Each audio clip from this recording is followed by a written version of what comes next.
พี่น้องพระเอกเบนสุภาชัยอดีตพระเอกแห่งหมอลำใจเกินร้อยอยู่กับหัวหน้าบอยศิริชัยฤดูกาลที่แล้วเนี่ยพี่น้องเอ๋ย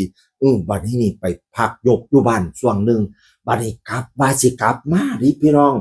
ได้ยินข่าวว่าสิกลับมาเราโพสต์ว่าจังสิล่ะขอบคุณอ้ายหลายๆเด้อครับที่พร้อมอ้าแขนกอดผมโดยบ่มีขอแม่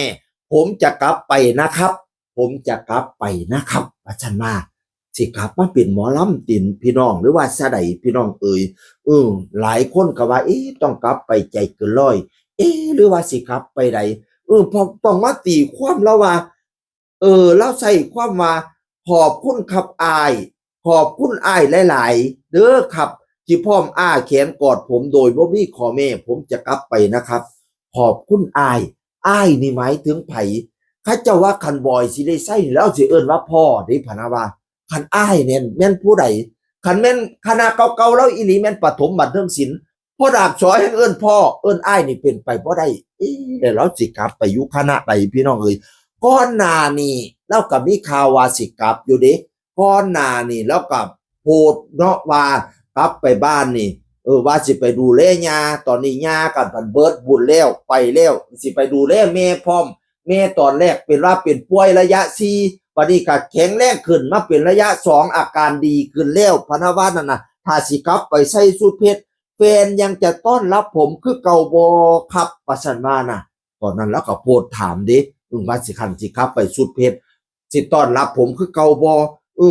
เอาสูตรเพชรมาตากตอนนี้สิท่านโมบ่น้อว่าซั่นว่าตอนแรกกันข่าวว่าจังสิล่ะว่าสิกลับมาแต่ก็บ่ทันฮู้ว่ามาคณะใดมันก็มีโพสต์เก่าๆแซ่โพสต์เก่าตอนไปกราบแม่อิ๋วไปกราบพ่อดับสอเป็นโพสต์เก่าแต่ปี2020ว่ะตั้งแต่6ปี5ปีที่แล้วเนาะคิดฮอดแห้งครับว่าซั่นเล่าแซ่ไปเมื่อวันที่27กรกฎาคมคิดฮอดแห้งครับคนก็สงสัยว่าสิกลับไปปฐมบ่วันนี้กลับไปแฮปปี้เบิร์ธเดย์พระเอกเล็กธนกิจเป็นเซี่ยวกันอยู่ใจเกินร้อยแล้วก็บอกว่าแฮปปี้เบิร์ธเดย์เด้อแก่มันๆปังๆเฮ้งๆรักนะเว้ยและจะรักซัพพอร์ตแก่ตลอดไปพอทอรักมากคิดถึงว่าท่านพอทอคิดถึงมากๆพอทอมากๆคิดถึงมากๆรักมากเดินรอบเล็กธนกิจเล็กก็คิดถึงพ่อดาบสอก็คิดถึงสิกลับไปใจเกินร้อยหรือว่าจะกลับไปปฐมบันเทิงศิลป์แต่พอมาอ่านข้อความล่าสุดบอกว่าขอบคุณอ้ายหลายๆครับขอบคุณอ้ายหลายๆครับเขาก็เลยตีว่าอ้ายนี่พ่อดาบสอกับสิบ่แม่นเด้ว่าซั่นว่าเพราะว่าพ่ออ้ายนี่บ่อยสิได้ใส่กับบ่น่าแม่นเด้เพราะว่าพ่อบ่อยคือกันว่าซั่นว่านั่นน่ะแล้วอ้ายแม่นผู้ใดแต่หลายคนก็มาเสียว่าไปใจเกินร้อยไปใจเกินร้อยไปใจเกินร้อยไปใจเกินร้อยแต่มีบางข้อความว่าไปเสียงวิหกไปเสียงวิหกคำว่าอ้ายเปลี่ยนไปได้บ่คำว่าอ้าย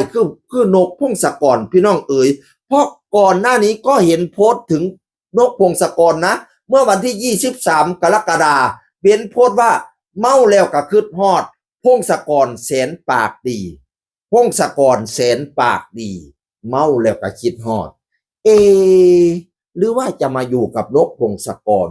แต่ก็ต้องรอเปิดตัวเร็วๆนี่แหละเพราะว่ามันต้องได้เวลาเปิดตัวแล้วเพราะหลายคณะก็จะเข้าสู่สำนักงานต้องฝึกต้องซ้อมกันแล้วต้องแจกบทกันแล้ว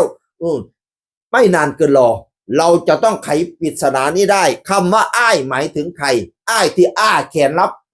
เบ้นสุภาชัยหมายถึงใครและเบ้นจะเข้าสู่อ้อมกอดคนนั้นเลยติดตามเร็วๆนี้จะได้คำตอบแน่นอนแซกมือคนเก่าสู่ฟังสวัสดีครับสวัสดีครับ